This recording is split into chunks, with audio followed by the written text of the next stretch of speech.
안녕 바이칼틸 우리 승훈이부터 시작하겠습니다. 첫 번째 질문하도록 하겠습니다. 만약 당신이 일본인의 약물 실험장으로 끌려갔을 때 털보 아저씨를 봤다면 무슨 생각을 했을 것 같나요? 저는 털보 아저씨에게 화가 났을 것 같습니다. 왜냐면은 저는 다른 사람에게 털보 아저씨가 일본의 간첩이라는 말을 들었기 때문입니다. 다시 해주세요. 어, 저 한 번만 다시 들려드리세요. 만약 일본인의 약물 실험장으로 끌려갔을 때 털보 아저씨를 봤다면 무슨 생각을 했을 것 같나요? 저는 분명 저에게 잘 해줬는데 여기서 보니까 배신감이 들 것 같습니다. 네, 선생님 해주세요. 네, 저도 상당히 큰 충격을 받았을 거고, 도대체 무슨 사연이 있길래 그런 건가? 그래서 사연을 좀 알아보려고 하지 않을까 싶습니다, 우선은. 네, 두 번째 질문하도록 하겠습니다. 만약 당신이 엄마와 할머니가 기차에서 같이 굴러서 떨어지자고 했을 때, 엄마와 할머니가 그러지 않았을 때 어떤 기분이 들었을 것 같나요? 전 너무 슬펐을 것 같습니다. 왜냐하면 엄마와 할머니가 저를 버렸다고 생각했을 것 같기 때문입니다. 잠시 해주세요. 저도 너무 슬프고 배신감도 들고 어, 화, 많이 화낼 것 같습니다. 네, 선생님 해주세요. 저도 그 상황이 이해되기 힘들었을 테고, 분명히 뭘 배신했다 뭐 이런 것보다는 분명히 무슨 사정이 있지 않았나, 라고 오히려 생각했을 겁니다. 네, 여기까지 하도록 하겠습니다. 네, 수고했습니다. 다음 준호님. 이 끝부분에 보면은 어, 약팔이 아저씨가 와가지고 울릉도까지 데려다 주겠다고 하는데 여러분이라면 따라갔을 것인가요? 저라면 따라갔을 것 같습니다. 왜냐하면 아무리 나쁜 사람 같다고 해도 이게 몇 년 만에 얻어진 기회이기 때문에 저라면 따라갔을 것 같습니다. 승훈 씨 해주세요. 저는 여기 책에 나온 대로 이제 따라갔다가 거기 어디지? 어딘지 기억은 잘 안 나는데 어쨌든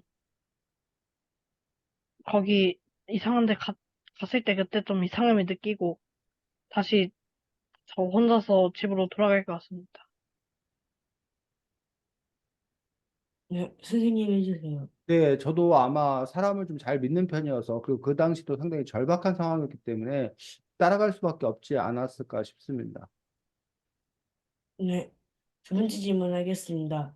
책에 보면 털보 아저씨가 하얼빈이었나? 그 조선인들이 많이 사는 곳으로 가라고 권유를 했는데 여러분이었으면 갔을 것 같나요?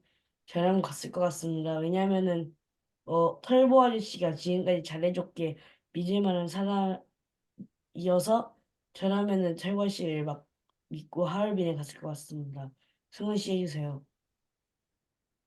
저도 이제 털보 아저씨를 그때는 잘해줬으니까 믿고 그냥 할부인에 갔을 것 같습니다. 네, 선생님 해주세요. 네, 저도 뭐 그 당시에 다른 대안도 없고 정보도 없고 하기 때문에 믿고 의지할 수 있는 것들은 털보 아저씨밖에 없기 때문에 그 말을 들을 수밖에 없다고 생각합니다. 네, 저 여기서 끝내겠습니다. 네, 둘 다 수고했습니다. 자, 책 제목이 안녕 바이칼 틸인데, 왜 책 제목이 안녕 바이칼 틸인지, 이 책 제목은 무슨 뜻인지, 어떻게 생각해, 승훈이? 저는 이제 여기서 거의 거기서 기차에서 굴러 떨어지고 처음으로 만난 새가 바이칼틸이라는 새였어가지고 이제 그 새가 이제 자신이 처음에 떨어졌을 때 살짝 살아갈 의지를 줬던 새라고 생각을 해가지고 이제 마지막에 또 바이칼틸을 만나고 하니까 이제 태극 문양도 있고 하니까 약간 연관성이 많다고 생각해가지고 그래가지고 그렇게 지은 것 같아요. 준원이?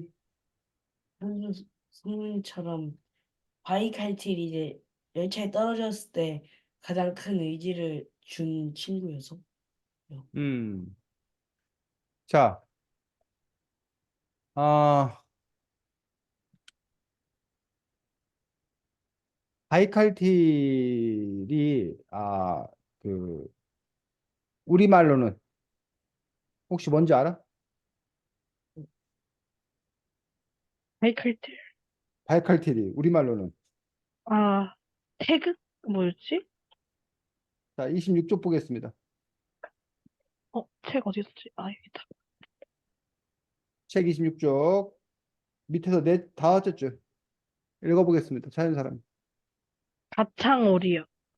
읽어보자, 거기 문장을. 아, 조선에서는 가창오리라고 하고, 여기서는 바이칼틸이라고 한다. 이 새는 원래 저 위에 야쿠츠크 주변 레나강 유역에서 가족 단위로 서서 살다가 10월에 추워지면 이쪽 바이칼호수로 모여 드난다. 이쪽으로 내려와 둥지를 틀고 휴식을 하면서 알이 낳기도 하지. 여기서도 추위를 견디지 못하면 남쪽으로 계속 내려가 물가 근처에 자리를 잡고 겨울을 보내게 된다. 거기까지. 그래서 요, 그, 바이칼틸이라는 새에 대해서 우리나라에서는 가창오리 또는 여러분이 아까 말했듯이 태극오리 뭐 이렇게도 불린다고 합니다. 그래서 요 바이칼틸에서 안녕 바이칼틸이라는 말에서 안녕이라는 말은 커다랗게 두 가지 상황에 쓰지 않나? 언제 우리가 네. 안녕이란 말을 써? 뭐 보낼 때, 만났을 때. 만났을 때도 우리 안녕 하고 안녕 바이칼틸이 만나서 반가워 어떤 그런 의미로 안녕 바이칼틸이기도 하고 안녕 바이칼틸. 그래서 이제 뭐 할 때 헤어질 때 떠나보낼 때 그때 그 이야기하기도 하는 것들을 볼 수가 있습니다. 여기서는 뭐 같아? 준호니? 떠나갈 때? 그지? 떠나는 거야. 안녕 하고 이제 바이칼틸 안녕 하고 이제 바이칼틸 떠나 보내는 거다. 네. 왜 그렇게 생각했어? 어, 이제 만나는 장면은 한 번 나왔는데 음. 헤어지는 장면이 두 번 나와서. 안녕을 두번 나와서 승훈이는 저는 두 가지 뜻이 다 있다고 생각해요. 음. 왜냐면은 이제 처음에 음. 기차에서 떨어져서 만났을 때 그때 이제 살짝 만나는 느낌 그리고 음. 그 다친 새를 이제 떠나 보낼 때 그때 안녕 바이칼티를 살짝 그런 느낌이 또 들었는데 근데 음. 아마 제 생각에는 만났을 때인 것 같아요. 음. 왜냐면은 여러 번 이제 거기 할머니를 만나서도 만나고 여러 번 만났으니까 음. 그런 뜻이 맞는 것 같아요. 자, 책 201쪽 보겠습니다.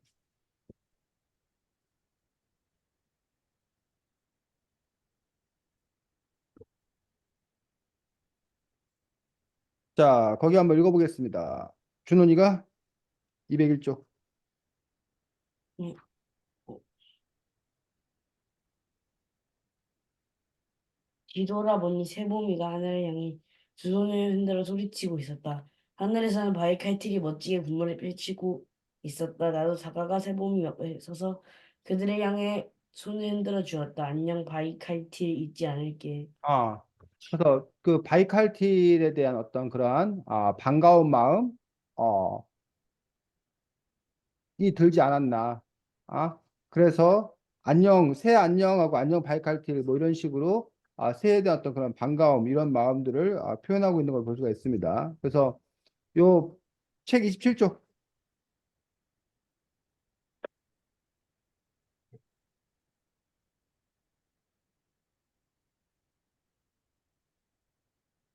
밑에서 여덟째 줄. 바이칼틸은 수은이 한번 읽어볼까? 바이칼틸은 음. 평화로움을 얻기 위해서 사나운 세대가 맞닥뜨렸을 때 싸움에서도 이겨야 하고 날아오는 총알도 피할 수 있어야 한다고 했다. 남쪽으로 가는 길에 혹독한 환경을 견뎌내야 살아남을 수 있다는 것이다. 아, 조선이나 일본, 네. 거기. 자, 평화를 얻기 위해 사나운 세들과 맞닥뜨렸을 때 싸움에서 이겨야 하고, 날아오는 총알도 피할 수 있어야 하고, 남쪽으로 가는 혹독한 환경을 견뎌내야 살아남을 수 있다는 것이었다. 이 부분을 보면 사실은 바이칼틸은 바이칼틸 새이기도 하지만 누구를 상징할까? 평화? 어? 평화? 준호야 누구? 평화? 평화를 상징한다고? 어. 또 수근이는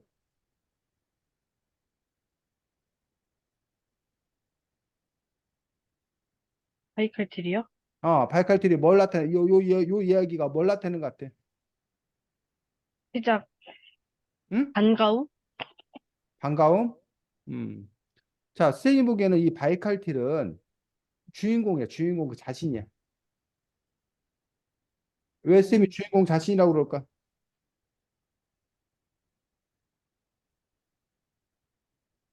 여기서 주인공 설이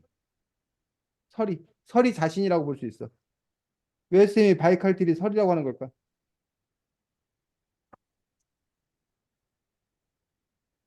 음, 거기 가서 이제 음, 그 뭐지? 어디지? 음, 처음으로 기차에서 굴러 떨어져가지고 처음으로 음, 만나서 너무 반가워서. 반가워서. 준원이. 음, 왜 바이칼길이 설이 자신이야? 서리도 할머니 음, 찾으려고 그렇게 음, 힘들었어요. 그렇지. 여기 이 이야기는 한마디로 말하면 누가 설이가 할머니를 찾아서 가족들을 찾아서 돌아오는 이야기잖아. 저 북쪽에서. 근데 바이칼길 역시 그 새 역시 저 북쪽에서 평화를 찾아서 따뜻함을 찾아서 생존을 위해서 남쪽으로 내려온다는 점에서 설이나 요 바이칼길이나 같은 존재 아닌가라고 볼 수 있다는 거지. 억지야? 말 돼? 아니요? 말 돼요. 그런 식으로 여러분들이 이런 것들이 의미하는 바가 뭐냐. 그래서 이 작가가 사실 이 바이칼길이라는 새 얘기를 빼면 얘기가 안 될까? 얘기 돼요. 상관없다는 얘기야. 이 새 안 만나도, 새 얘기 빼도 스토리 전개하는데 아무 문제 없다는 거야.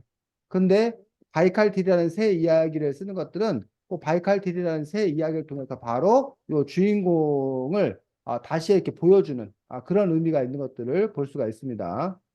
자, 그래서 여러분들이 이 책 같은 거를 보고 로드무비 형식을 띄었다라는 얘기를 해. 로드무비 형식 혹시 들어봤어? 아니요? 준원이는? 저도 못 들어봤어. 자, 로드무비 뭘 것 같아? 그 말만 들어보면 로드무비.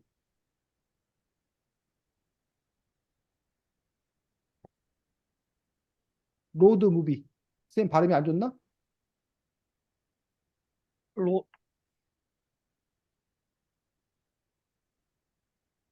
영어지 영어. 이래서 영화 보는 거? 아? 이래서 영화 보는 거? 길에서 뭐 하라는 거? 영화 보는 거? 영화를 보는 거? 또 뭘 것 같아? 승훈이. 로드 무비? 음. 자, 로드무비 형식이라는 것들은 길을 따라가면서, 즉 장소가 이동되면서 이야기가 진행되는 거. 이런 걸 보고 로드무비 형식이다라는 거예요. 그럼 선생님이 왜 이 안녕 바이칼길이 로드무비 형식이라고 얘기하는지 알겠어? 네. 왜? 점점 이제 하얼빈 갔다가 어디 갔다가 하면서 상황이 음. 전개돼서. 그렇지. 이 이야기가 장소가 계속 옮겨가는 어떤 그런 이야기인 것들을 볼 수가 있다는 거지. 그래서 여러분들이 이 이야기의 전개가 어떻게 되는지 그 위치를 사실은 확인할 수 있어야겠다고 봅니다. 그 전에 요거 잠깐 보겠습니다. 요새래, 요새. 요새가 무슨 새? 창원. 아창오리. 가창오리. 그리고 여기서 애기티? 나오는 바이칼길이라는 거야. 그래서 요 것들이 이렇게 때 수천 마리, 수만 마리가 한꺼번에 이렇게 떼지어 다닌다는 거야. 그게 이제 가창오리의 군무라고 얘기하는 그런 부분들. 그래서 새 탐조하는 사람들은 이런 광경을 보려고 일부러 이제 막 찾아다니는 거지. 가창오리가 군무하는 어떤 그런 부분들을 볼 수가 있습니다. 여기 가창오리. 여기 가창오리가 떼지어서 날아가는 그러한 모습들. 그래서 우리나라에 와 있는 이 가창오리의 모습들 볼 수가 있고, 그 다음에 아까 여기 이야기가 제일 처음에 시작이 어디서 시작되는 거야? 유차? 2차. 이 애들이 원래 어디서 살았었어? 물론 기차 안에서 시작되는데 그 전에 어디서 살았던 거야? 아, 그 전에 우리나라요? 아니, 울릉도? 13쪽 보겠습니다.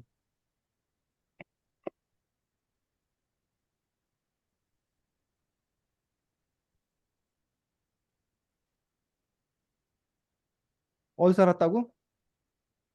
러시아? 응? 13쪽. 셋째 줄. 연해주. 아예 우리가 살고 있던 연해주에서 멀리 떨어진 중앙아시아 쪽으로 해서 연해주. 여기가 연해주야. 여기 지금 보여? 네. 연해주는 현재 어느 나라? 러시아? 러시아예요. 아니, 러시아예요. 중국? 아, 러시아. 여기 이렇게 있어서 여기가 이제 연해주인데 지금 보여? 지도 보여? 잠깐만. 네. 지도 보이지? 여기 네. 블라디보스토크라고 여기가 이제 그 중요한 항구인데 여기가 연해주야.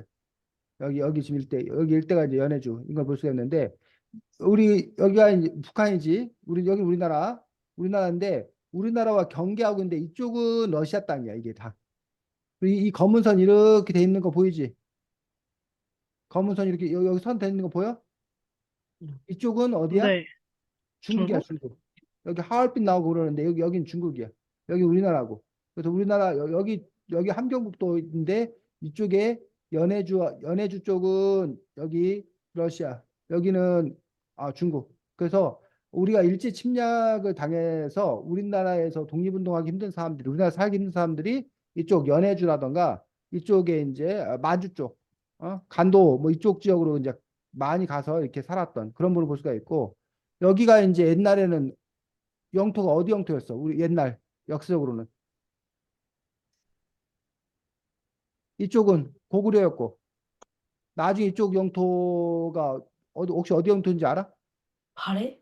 그렇지 발해가 이쪽 영토였던 거지. 어쨌든 이 연해주에서 처음에 이야기가 시작되어서 이 애들이 기차를 타고 어디를 가는 거야?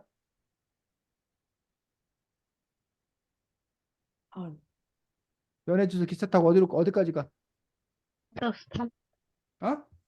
카자흐스탄? 그래서 여기 보면 바이칼호가 나오지. 이게 바이칼호야. 보여?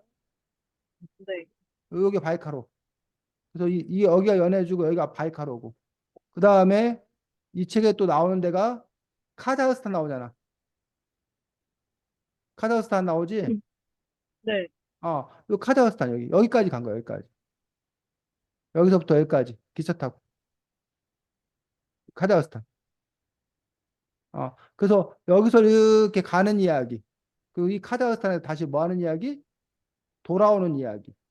그러다 보니까 요 가고 오고 가는 그런 장소의 이동에 따라서 어떤 사건이 벌어지는 형식을 택하고 있기 때문에 이런 것들을 보고 우리가 뭐라고 한다고? 로드무비 형식을 모든 택했다라고 얘기를 하는 거예요. 됐어? 음. 자, 그러면 자, 13쪽에 보겠습니다. 왜 구소련 당시에 이거는 이제 그 구소련 지금은 뭐 이 나라가 어디야? 지금 러시아? 러시아야, 러시아.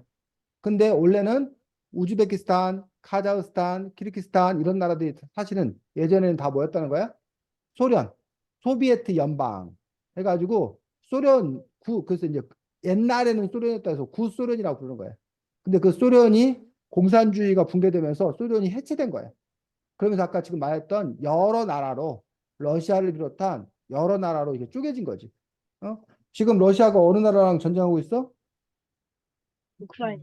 우크라이나. 근데 러시아, 우크라이나도 사실은 예전에는 뭐야? 구소련, 소련으로 사실은 한 나라였다는 거야. 그러다가 소련이 붕괴된 이후에 러시아, 우크라이나로 나뉘게 되는 그런 부분을 볼 수가 있는데 왜 구소련에서는 연해주에 살고 있던 우리 조선인들을 왜 저 멀리 카자흐스탄 쪽으로 이주를 시켰던 거야? 13쪽.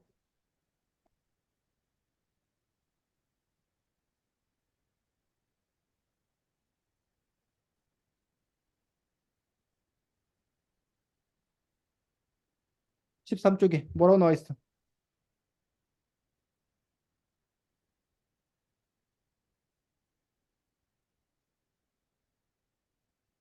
한쪽에 이주식 13쪽.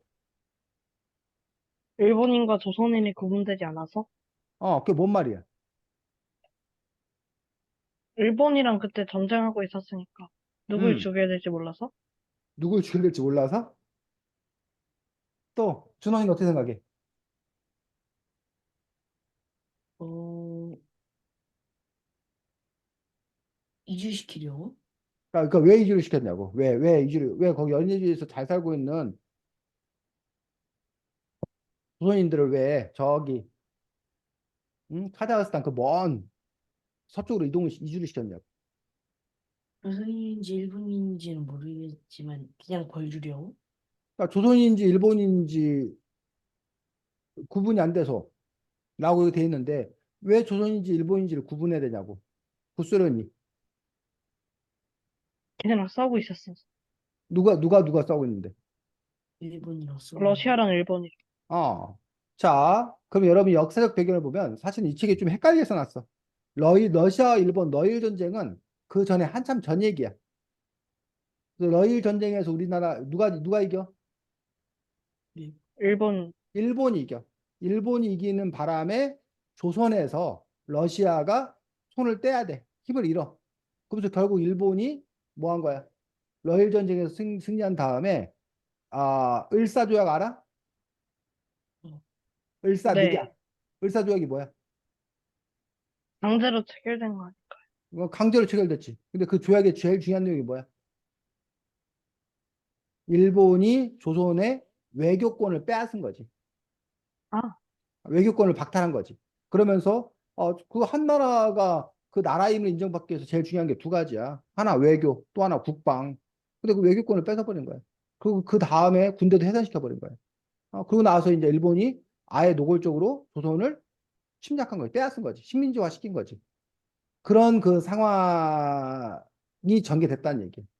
근데 어쨌든 그러고 나서 이제 러시아에서는 러시아 혁명이 일어나서 러시아는 뭘로 바뀌어? 러시아는 뭐가 돼? 소련이 돼, 소련. 아, 이해가? 네. 그런데 또 어쨌든 소련이긴 하지만 어쨌든 소련은 일본과 사이가 좋았다는 거 좋지 않았다는 거야. 사이가 안 좋았어요. 좋지 않았다는 거야. 사이가 좋지 않았다는 거야. 그 전에 전쟁도 했고, 좋지 않았다는 거야. 그리고 이 일본은 당시에 아까 선생님이 지도를 보여줬었는데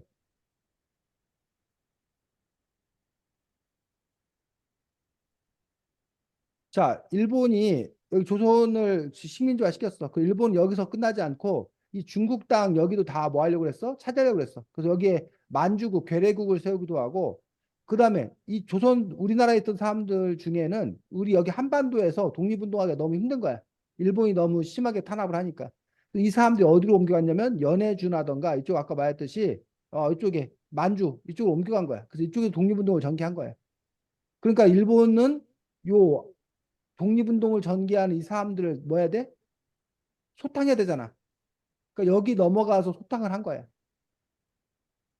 응? 그러니까 근데 지금 여기 와 사는 조선인은 소련 사람들 입장에서 별 문제가 없어.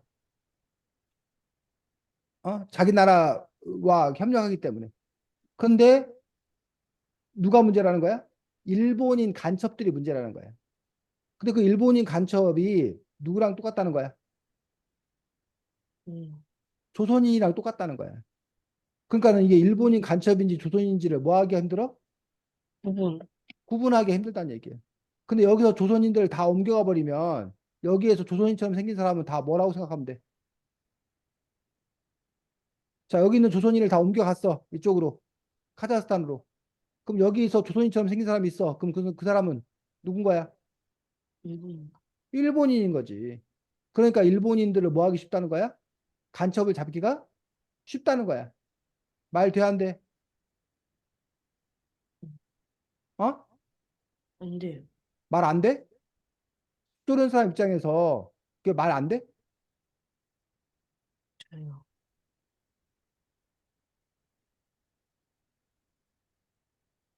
소련이 지금 이 사람들, 연해주에 살고 있는 조선인들을 왜 옮겼나라는 것에 대해서 지금 설명하고 있는데, 아, 예를 들면 뭐라고 해야 되나? 준원인의 학교에 깡패, 깡패들이 조직폭력배들이 준원인의 학교에 막 입학해가지고, 막 학생처럼 막 있는 거야. 그러면 이게 학생인지 깡패인지 이마에 써붙이고 다니는 게 아니잖아. 그러니까는 어떤 조치를 취했냐면 학생들을 다 어디로 옮겨버린 거야? 그 학교를 다 다른 학교로 다 전학을 시켜버린 거야. 그럼 그 학교에 남아있으면 그건 뭔 거야? 깡패. 깡패인 거지. 음. 이해가? 음. 그러면 깡패인 걸 식별을 확실히 할 수 있잖아. 그런 이유로 아까 옮겨갔다는 얘기. 말 돼? 음. 네. 근데 사실은 이 책에 나오지 않았지만 그 외에도 다른 이유가 있었어. 이쪽에 카자흐스탄이나 이쪽이 아, 그 뭐야, 아직 개발되지 않았던 곳이야. 그 넓은 땅에 그 일할 사람이 부족했어. 그래서 또 조선인들이 일을 잘했기 때문에 그 사람들을 옮겨다가 그곳을 일을 시켜야겠다는 생각도 있었던 거야. 또 아까 소련은 여러 민족으로 이루어져 있다고 그랬는데 소련은 여러 민족보다 더 중요한 게 공산주의 사상을 더 중요시 여겼어. 그러다 보니까 각 민족의 이익 같은 것보다 공산주의라는 생각으로 똘똘 뭉치기 위해서는 일부러 그 민족들을 다 뭐 해버린 거야? 섞어버린 거야. 그래서 어떤 한 민족끼리 뭐 이렇게 자기들끼리 모여 살아서 민족 중심으로 가는 게 아니라 민족을 우선하는 것들이 아니라 공산주의 사상을 더 우선하도록. 그러니까는 준혼인의 학교에 승훈이네 학교에 이런 식으로 따로따로 하면 그 학교 중심으로 막 있잖아. 팀이 짜야 된단 말이야. 그럼 갈등이 심해질 수 있으니까 아예 팀을 짤 때 준혼인 학교, 승훈인 학교 애들 다 모여버린 거야? 섞어버리는 거야. 그럼 섞어버리면 준혼인 학교 애들끼리 모이고 승훈인 학교 애들끼리 모여가지고 학교별로 대항하는 것도 힘들어지잖아. 그러한 이유들도 있었다는 거지. 또는 이런 이유도 있었대. 소련 사람들 입장에 봤을 때 조선이 일본의 식민지가 됐으니까 조선 사람들은 누구 편이라고 생각하는 거야? 어? 소련? 조선이 일본의 식민지가 됐기, 일본의 식민지야. 그래서 일본은 뭐야? 조선도 이제 누구다? 우리 일본이다라고 얘기를 하는 거야. 그러면 소련이 봤을 때는 조선 사람들도 누구 편이라고 생각하는 거야? 일본? 일본 편이라고 생각하는 거야. 조선과 일본이 한 통속이라고 생각하는 거야. 어? 근데 우리 입장에서는 어때? 아니에요. 어? 아니에요. 우리 입장에서 억울할 일이지. 일본이 우리를 빼앗겨갖고 우리는 일본을 적으로 알고 있는데, 그런데 밖에서는 그렇게 생각하지 않는다는 거야. 밖에서는, 일본이 조선을 먹었다. 아, 그럼 저 조선도 이제 일본 부하겠구나. 일본 말 듣겠구나. 라고 생각한다는 거야. 이런 여러 가지 이유로, 이렇게 이주하는 그런 정책이 실시됐다는 거야. 근데 그 이주의 과정이 너무나 폭력적이었다는 거야. 어? 막 여기 이 책에서도 그리고 있는데 너무 열악한 상황에서 기차로 막 이렇게 이동을 하는데 좁은 공간에 수많은 사람들을 밀어놓고 먹을 것도 제대로 안 주고 그런 아픈 사람 제대로 치료도 하지 않고 그런 그 과정이 너무나 폭력적으로 진행됐기 때문에 아주 이렇게 반인권적인 문제가 많은 그런 정책이었다라는 또 비판을 받기도 하는 그런 부분들을 볼 수가 있습니다. 그래서 지금 쌤이 요 이야기를 이렇게 설명한 이유가 그 당시에 뭐에 대해서 역사적 배경 이런 것들도 여러분들이 제대로 잘 이해해야지만이 그래야 제대로 알 수 있다는 거지. 자, 32쪽. 지금 쌤이 했던 얘기가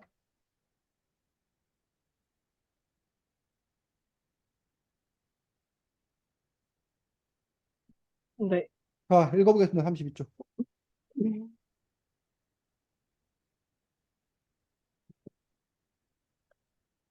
읽어봐. 32쪽 첫 줄부터. 누가 읽어요? 아무나 읽어. 일본 사람, 조선 사람 가릴 것 없이 모두 잡아다 가두어 놓아야 해. 생명력 밑에서 가리기도 힘들 뿐더러 두 나라가 어차피 한 통속이니 말이야. 거기까지. 자, 두 가지 나왔지. 왜 모두 가두는 거야? 첫 번째, 한통속이라. 어? 한통속이라서. 아, 그건 두 번째고. 한통속이었어. 한통속. 일본이나 조선이나 같은 편 아니냐. 그렇게 봤다는 거야. 또 첫 번째는 바로 앞에 뭐라고 돼 있어? 생김새가 가리기 힘들어. 생김새가 비슷해서 이게 일본 사람인지 한국 사람인지 알기 힘들다는 얘기야. 그러니까 무조건 다 잡아 가두라는 거야. 알기 힘드니까. 자, 얼마 전에 지금 또 한 군데 전쟁하고 있는 게 이스라엘과 팔레스타인인데 이스라엘이 팔레스타인에 잡혀 있는 자기네 인질 두 명인가 세 명인가를 구하기 위해서 구치 작전을 펼쳤는데 수백 명의 팔레스타인 사람들이 죽었단 말이야. 그러면서 아니 어떻게 자기네 나라 국민 중요하고 남의 나라 국민 안 중요하냐? 두세 명 살리려고 수백 명을 죽인 게 말이 되느냐? 어? 라고 국제사회가 엄청나게 비난했어. 그랬더니 이스라엘이 뭐라고 얘기했냐면 그 민간인들 사이에 누가 숨어 있었다는 거야? 팔레스타인 군인들이 숨어 있었다는 거야. 어? 그런데 이게 군인인지 민간인인지 뭐 할 수 없다는 거야. 예? 어? 구별? 구별할 수 없다는 거야. 그러니 그냥 거기다 뭐 할 수밖에 없다. 포기할 수밖에 없었다. 라고 얘기를 하는 거야. 그들이 그렇게 민간인들 사이에 숨어가지고 민간인들을 방패로 이용하는 것들이 팔레스타인 군인들이 하는 거다. 우리가 민간인을 죽이고 싶어 죽인 게 아니라 구별이 안 되니 어쩔 수 없었다. 라는 식으로 얘기를 하는 거야. 이거는 어디나 마찬가지야. 6.25 전쟁 때 우리 민간인들이 학살당했어. 그때도 미군이 왜 민간인들 죽였냐라고 하면 민간인들 사이에 뭐야? 괴뢰군, 북한군이 숨어 있었다는 거야. 빨치산이 숨어 있었다는 거야. 그러니까 구별 안 되니까 그냥 다 뭐 할 수밖에 없었다? 죽일 수밖에 없었다는 거야. 우리나라가 베트남에 가서도 베트남 사람들에 대해서 마을 전체를 막 불태우고 죽이고 그런 일들을 한 적이 있어. 그 이유가 역시 뭐야? 그 마을 사람들 사이에 누가 숨어 있었다는 거야. 베트남 공산 그 군대가 숨어 있었다는 거야. 그러니 구별할 수가 없으니 다 죽일 수밖에 없다는 식의 어떤 그런 논리. 그런 논리와 지금 비슷한 논리가 지금 이 책에 있는 것들을 볼 수가 있습니다. 자, 책 35, 36쪽, 35쪽 밑에 넷째 줄 읽어보겠습니다. 러시아는 왜, 일본을 왜 싫어해요? 무슨 일이라고 생각하니 마음이 편해서 궁금한 것을 계속 묻게 되었다. 러시아 함대가 한밤중에 중국에 있는 랴오닝 간도의 루슌항에 머무르고 있을 때였어. 그때 일본이 러시아에게 정식으로 선전포고하지 않고 몰래 공격했지. 원칙적으로 몰래 공격하는 것은 전쟁을 대한 교칙 위반인데, 일본은 그 이튿날에도 인천 앞바다에 있는 러시아 군은 부처를 또 몰래 격침시켰어. 그러고 나서야 전쟁을 선포했던 거야. 그러니 러시아도 가만히 있지 않겠지? 그래서 러일 전쟁이 일어난 거야. 아까 선생님이 러일 전쟁 얘기했었는데 바로 그 러일 전쟁에 대한 어떤 그런 설명들이 또 자세히 나와 있는 것들을 볼 수가 있습니다. 그래서 뭐 여러분 역사책 배울 때는 그냥 러일 전쟁, 발바로니 뭐 이렇게 배웠는데 여기는 그 상황을 좀 더 풀어서 설명해주고 있습니다. 그래서 이렇게 역사 소설, 역사 동화를 읽으면 물론 이제 100% 팩트는 아닐 수도 있지만 그래도 여러분들이 그 역사의 어떤 그런 흐름이라던가 그런 배경 지식을 또 이렇게 함께 쌓을 수 있는 그러한 좋은 점이 있습니다. 그래서 러일 전쟁이 일어났을 당시만 해도 당연히 누가 이길 거라고 생각했던 거야? 러시아? 러시아. 러시아가 당연히 이길 거라고 생각했던 거야. 그 러시아하고 일본 봐봐. 여러분들이 일본은 요만한데 러시아는 이만해. 러시아가 이만하고 일본은 좀 요만하단 말이야. 완전히 다윗과 골리앗 싸움이지. 자기보다 수십 배 더 큰 나라와 싸워서 러시아는 당연히 대국이고 일본은 그 아시아의 그냥 어떤 이 유럽 사람들 입장에서는 일본은 뭐야 듣보잡 듣지도 보지도 못했던 그런 존재였다는 얘기야. 근데 이 일본이 바로 러시아 함대를 격퇴시킴으로써 깨트림으로써 러일 전쟁의 승리를 거둠으로써 일본이 이락 스타로 우리 입장에서는 일본이 너무 밉지만 일본이 어쨌든 전 세계에서 이락 강대국으로 떠오르는 그런 장면인 거지. 그래서 일본이 지금은 경제력이 좀 많이 약화됐지만 한때는 일본이 세계 넘버 2였어. 그리고 심지어는 그 일본이 미국을 뭐 한다고? 제낀다고. 미국 제끼고 일본이 1등 된다고 하던 시절이 있었어요. 그러다가 미국이 이제 일본을 견제하고 뭐 이런 과정에서 일본이 이제 아 떨어져 가지고 지금은 경제력 뭐 이런 규모가 한 4등 정도 하나? 선생님 정확히 모르겠네. 미국, 중국, 독일, 일본인가? 뭐 그런 식으로 이제 순위가 점점 이렇게 낮아지고 있는 그리고 뭐 그런 상황이긴 한데 어쨌든 일본이 러시아 함대를 물리침으로써 러일 전쟁에 승리를 하면서 일본이 그때 잘 나갔던 그 부분들을 볼 수가 있습니다. 그래서 그거에 대해서 지금 여기에 설명이 나와 있습니다. 자, 그래서 카자흐스탄, 그러면 우즈베키스탄, 그런 이야기들이 쭉 나왔고, 아까 그 카자흐스탄과 우즈베키스탄 위치 확인했었지. 자, 그 네. 다음에 이 책에서는 또 이제 중요하게 나오는 것들이 6장. 6장이 뭐야?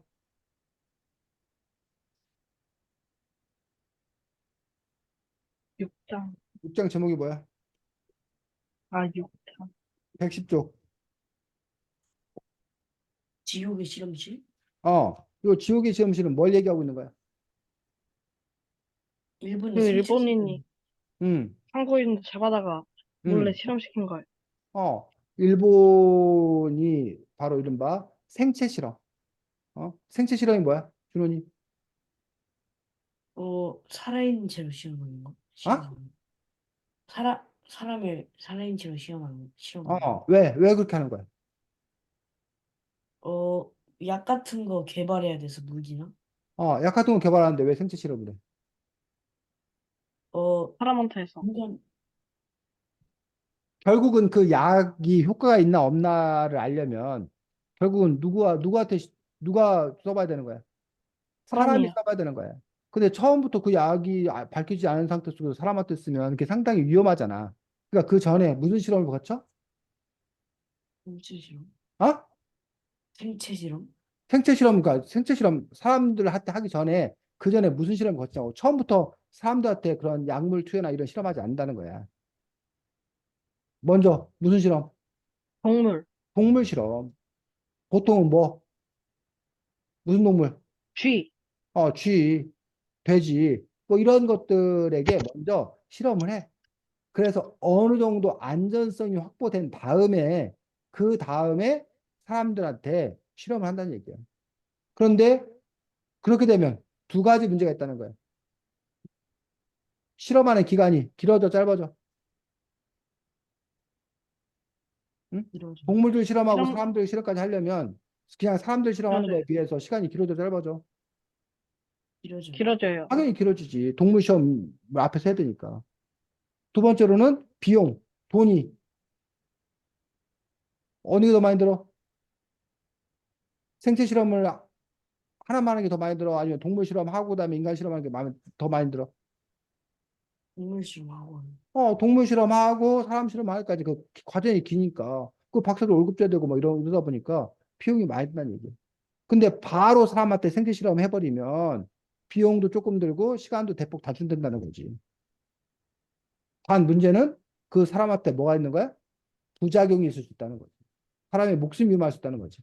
근데 일본 사람들 보기에 이 식민지 사람들은 쉽게 말하면 뭘로 안 본 거야? 사람으로 안 본 거지. 그냥 도구로 생각한 거지.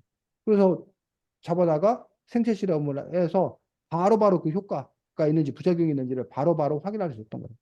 그 덕분에 그 때문에 일본의 의학 기술이 확 발전해. 어? 자, 그럼 어때? 준원이나 승훈이나 생체 실험하는 거에 대해서 이런 식으로 생체 실험하는 거에 대해서 의학 발달을 위해서 더 효율성을 위해서 생체 실험을 해도 된다는 입장이 아니면 반대. 준원이? 하면 안 된다고 생각해요. 왜? 돈이 많은 데인데 음, 사람한테 먼저 실험하면은 사람이 죽을 수도 있으니까. 승훈이? 하면 안 되죠. 왜? 바로 사람한테 하는 건 무슨 부작용이 있으면 죽을 수도 있으니까. 결국 이제 사람의 생명을 더 중요시 여겼을 때는 이러한 생체 실험 같은 경우는 아주 반인권적인 그런 행동인 것들을 볼 수 있습니다. 그래서 우리나라 사람들이 제일 좋아하는 시인 혹시 누군지 알아? 우리나라 사람들이 제일 좋아하는 시인. 김소월? 김소월, 그렇지. 김소월 씨도 우리가 좋아하긴 하지. 김소월 또 윤동주? 윤동주도 윤동주. 근데 쌤이 지금 아, 갑자기 윤동주 얘기를 꺼냈을까? 응?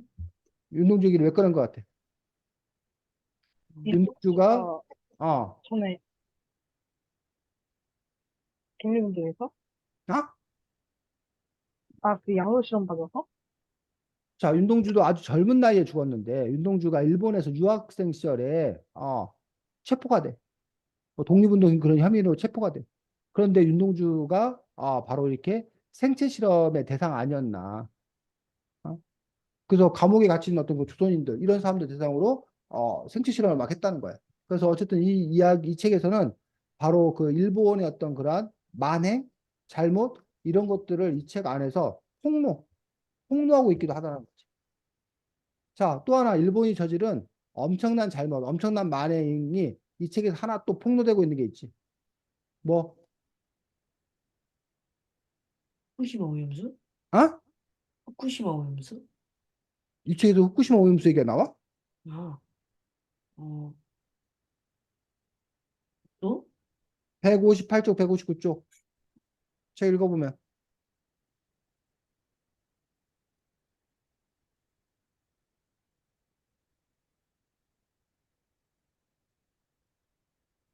158쪽, 159쪽. 158쪽과 159쪽의 책 읽어보면 무슨 이야기를 다루고 있어? 일본이 전쟁에 미치광이가 돼서 여러 나라와 전쟁을 해서 기운이 약해지고 있다. 실제로 이제 일본이 막 미국과 태평양 전쟁도 일으키고, 뭐 중국인이 동남아까지 막 그 세력을 넓혔다는 얘기야. 그러면 전선이 넓어지니까 군인이 부족하고, 군인이 부족하니까 조선인들을 강제로 징집해가지고, 징용해서 일시키고 강제로 징집해서 조선인들을, 그 조선 학생들을 이른바 총알바지로 쓰게 되는, 그런 일도 있었지. 물론 그것도 뭐 일본이 저지른 만행이야. 근데 그거 말고 여기 158, 159 쪽에 더 중요하게 다루고 있는 내용은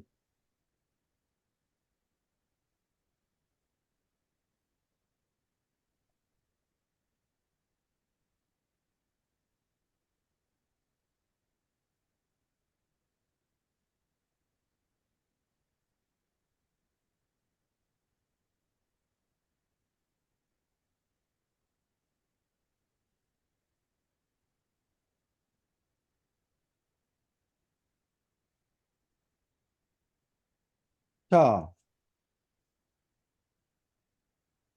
거기 둘째 줄 읽어보겠습니다. 158쪽. 저 아주머니가 저한테 돈을 많이 벌게 해준다고 일본 사람을 따라가랬어요. 집까지 가려면 돈이 필요하긴 한데 따라가도 될까요? 뭐이 저 찢어주고 애미나이 같은 이라고 절대로 안 된다. 너 일본 사람들이 따라가면 어드럽게 되는지 몰라서 그러네. 그곳은 아주 위험하고 힘든 곳이라고 들었다. 저 애미나이가 꼬드겨서 따라간 애들 중에 수식이 끊긴 아이가 많아. 그곳에서 나온 아이도 있는데 아주 무시무시한 곳이라는구나. 거기 그 다음에 159쪽에 다섯째 줄, 여섯째 줄 뒷집 수정이. 순영이라는 아이 이야기를 듣고 나서 원성 할머니가 쌍시팡이를 싣고 말리고 나선 이유를 알 수 있었다. 순영이가 일본군에게 끌려가 고통을 겪었던 이야기는 내 몸에 전율이 감돌게 했다. 그거. 자, 그럼 수정이가 겪은 그 일, 끌려가면 어떻게 되는지, 그게 무슨 문제를 다루고 있는 거야? 생체 실험? 어? 생체 실험? 처녀들을 데려다가 생체 실험했다고? 자, 그거는 생체 실험이 아니라 혹시 종군 위안부 들어봤어? 정신대 할머니 이런 거 들어봤어? 일본군 성노예 들어봤어? 음, 지금 선생님이 말한 거 들어본 거야? 안 들어본 거야? 들어본 것 같아요. 준원이 들어봤고, 승훈이는? 안 들어본 것 같아요. 어? 종군 위안부, 정신대 할머니, 일본군 성노예, 뭐 이런 거 못 들어봤다고, 승훈이? 준원이는? 어, 위안부 들어본 것 같아요. 그게 뭐야? 혹시 여러분이 알고 있는, 준원이 뭐라고 알고 있어? 그 일본이 어떻게 해서 응, 할머니들이 막 일본 외교관 응, 앞에서 이렇게 하는 거? 그래? 승훈이는? 그때 응, 일본 사람들 데려가가지고 살짝 부려먹은 거? 응. 자, 일본 사람들이 조선인들, 한국인을 잡아다가 예를 들면 좀 선생님 같은 나이 많은 남자는 아 징용이라고 강제 징용이라고 해서 끌고 가가지고 공장 같은 데서 일을 시켰어. 아니 뭐 돌을 까는 일, 뭐 비행장 만드는 일, 그 강제 노동을 시키고 임금, 월급 같은 것도 제대로 주지 않았다는 거야. 이걸 보고 우리가 강제 징용이라고 해, 강제 징용. 공장 같은 데 가서 일 시키고 막 그렇게 일본에서 힘든 어떤 그런 일들을 막 시킨 거야. 그다음에 젊은 남자, 뭐 준혼이나 승훈이 같은 젊은 남자애들, 20대 청년들은 잡아다 뭘 시킨 거야? 군인. 그래서 이걸 보고 이제 우리가 징집, 아까는 강제징용이고 강제징집을 한 거야. 그런데 여자들도 끌고 갔다, 여자들. 그 여자들은 왜 끌고 갔냐? 물론 여자들도 어떤 공장 같은 데서 일을 시키기 위해서 끌고 간 경우도 있지만, 아, 군인들, 군인들은 주로 남자잖아. 남자들끼리 이렇게 모여 있다 보니까 그 남자들이 자신의 성적 욕망, 사람도 그 동물이잖아, 동물. 동물이다 보니까 성에 대한 욕망을 갖고 있는 건 자연스러운 그런 일들이란 얘기야. 근데 그 남자들끼리 모여 있으니까 그 성적 욕망을 자기가 해결할 방법이 없다는 거야. 어? 그러다 보니까 그런 그 남자들 어떤 그런 불만 이런 것들을 달래주기 위해서 여자들을 데려다가 강제로 일본군들과 성관계를 맺게 하는 거야. 그러면 원래 성이라는 거는 자기가 사랑하는 사람과 결혼하고 서로 사랑하는 거잖아. 근데 그게 아니라 한 여자가 하루에 수십 명의 남자들과 강제로 성관계를 맺어야 되는 거지. 성폭행을 당해야 되는 거지. 그때 이제 많은 조선인 여자들이, 조선인뿐만 아니야, 필리핀 여자라든가 일본의 식민지였던 여자들이 끌려가가지고 그렇게 성 노예로 살았던 그런 부분들에 대한 사건들도 이 책에서 다루고 있는 거지. 이해가? 네. 그래서 지금 이 책에서는 이렇게 생체 실험이라던가 아니면 강제 징용 징집이라던가 아니면 이렇게 아, 일본군 성노예라던가 이런 여러 가지 일제 침략기 하에서 있었던 여러 가지 문제점, 만행들 이런 것들이 이야기 스토리 곳곳에 이렇게 함께 들어있다는 것들 볼 수가 있지. 그렇게 함으로써 승훈이 준훈이가 역사책, 국사책에서 그냥 한두 줄 이렇게 글로 이렇게 배우는 어떤 그런 부분이 아니라 조금 더 이런 소설을 통해서 조금 더 이렇게 생생하게 그런 상황들을 알 수 있게 되는 그런 부분을 볼 수가 있고 아까 털보아이스도 그렇고 여기 나와 있는 그 어떤 아주머니도 그렇고 그런 일에 협조한 조선인도 있었다는 거예요.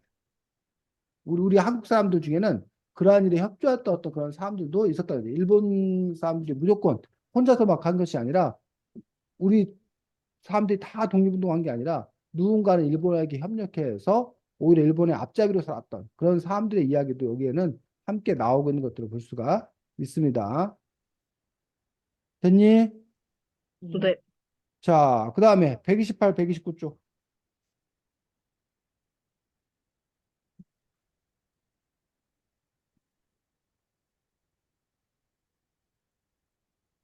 자, 128, 129쪽에 누가 나와?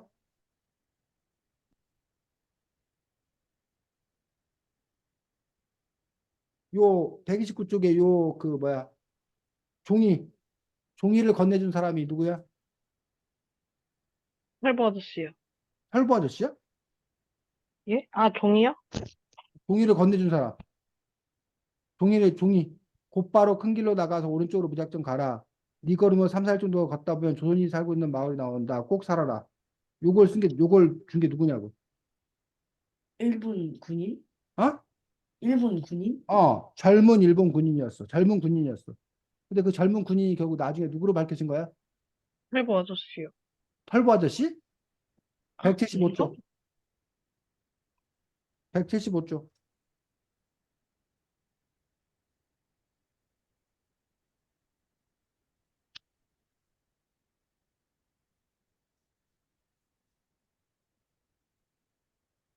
밑에서 다섯 줄 읽어보겠습니다.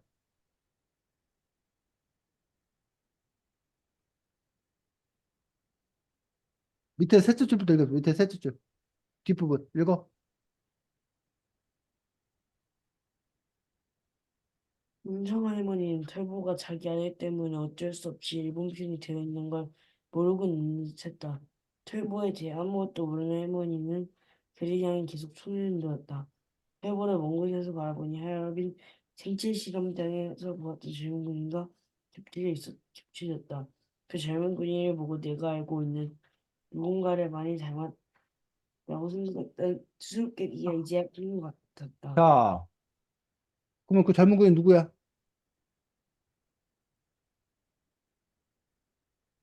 응? 할보 아저씨 아닌가요?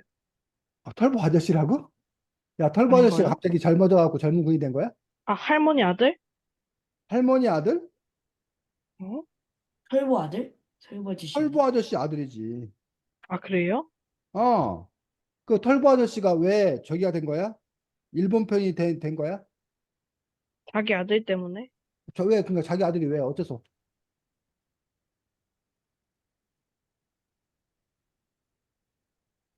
자기 아들이 뭐 어쨌다고?